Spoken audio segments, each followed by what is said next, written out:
Okay, last week, you may remember, I let you hear Kamala Harris speak for herself on issues ranging from Israel, abortion, the border, crime, and the economy. I didn't just tell you what she has said over the years. I played the tape of her saying it. Now, you need to know what a vote for her will mean to your life, your family, and your values. Well, this week we had that little event going on in Chicago, the Democrat National Convention. I know you've just enjoyed every moment of it because it was so filled with joy, right? Seriously? I mean, we have been treated to a multi-night broadside accusing Donald Trump of pretty much everything from racism to grand theft. I mean, there was really nothing new in the accusations. But I got to be honest, it's wearing a little thin that a party that pretends that it hates Donald Trump for name-calling would spend 4 consecutive nights with a scripted narrative that did little but call Donald Trump every name of the worst kind. From having been around him, I can assure you, it did not melt him into the pavement with fear or hurt feelings. It just didn't. But I do hope those people, the ones who say they wouldn't vote for Trump because he says mean things. He calls people's names. I would say get over your petty hurts and realizes that what he does, he calls people names in part to point out the hypocrisy of those whose over-the-top hatred of him is frankly irrational and for the most part unfounded.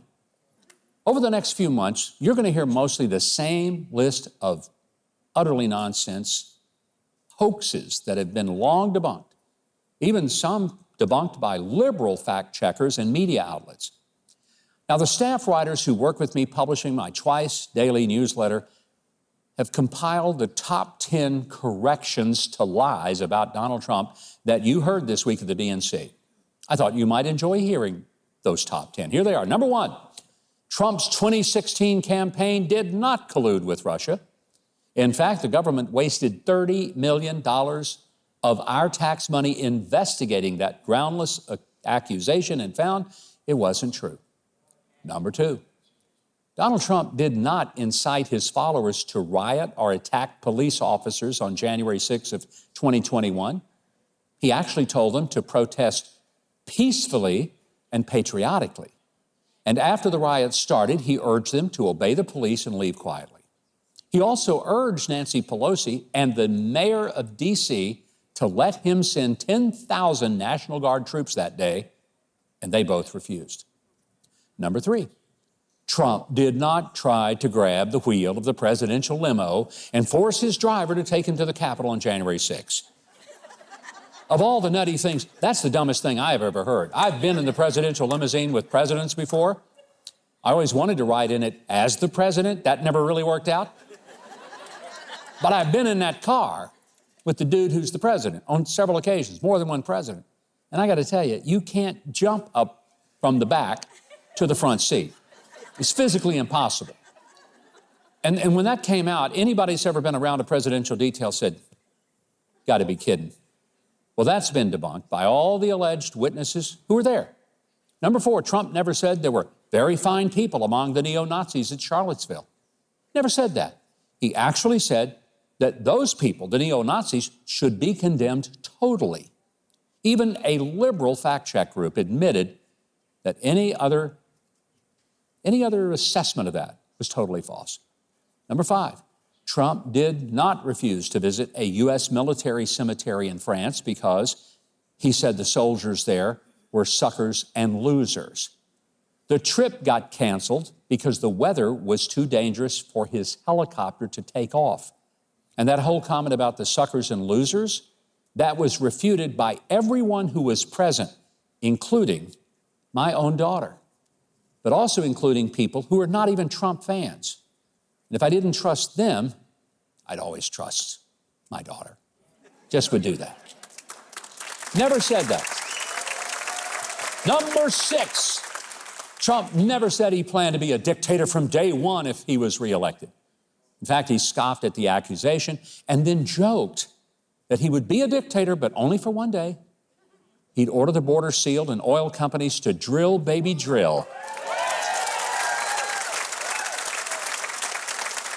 So, joking about being a dictator for one day and vowing to be a dictator from day one are two very different things. But let's face it, the people on the far left, they do not have a sense of humor. Number 7, Trump did not say there would be a bloodbath if he didn't win. He said there would be a bloodbath, a financial bloodbath in the automobile industry if Biden did win. Simple as that. Number 8, Trump never suggested that Americans inject or drink bleach to fight COVID. Again, one of the dumbest things I ever heard him accused of. Yeah, Donald Trump said you ought to inject bleach. I think people who say that, they did inject the bleach. I mean, something fried their brains. I mean, seriously, did anyone honestly believe that one? Number 9, Trump's platform is called Agenda 47, not Project 2025. Project 2025, it's a Heritage Foundation initiative that Trump had nothing to do with. He's even dismissed it, even though, quite frankly, it's not at all a scary plan. It actually is pretty sensible. But the Democrats decided that they were going to attack it, and it was horrible because, you know why? I'll tell you why they didn't like it. It had too many pages, and they didn't have enough pages to color. That's what they didn't like about it. And then number 10, Trump does not back a federal abortion ban. He agrees with the Supreme Court that it is a state issue, and that's what the repeal of Roe v. Wade did. Now, those are just the top 10 lies that are said about Donald Trump. There are plenty more, but you get the picture. So when you have family or friends who are never Trumpers because they are repeating the lies, take the list I've just given you and help them out. You know, Jesus said it well. You shall know the truth, and the truth shall set you free.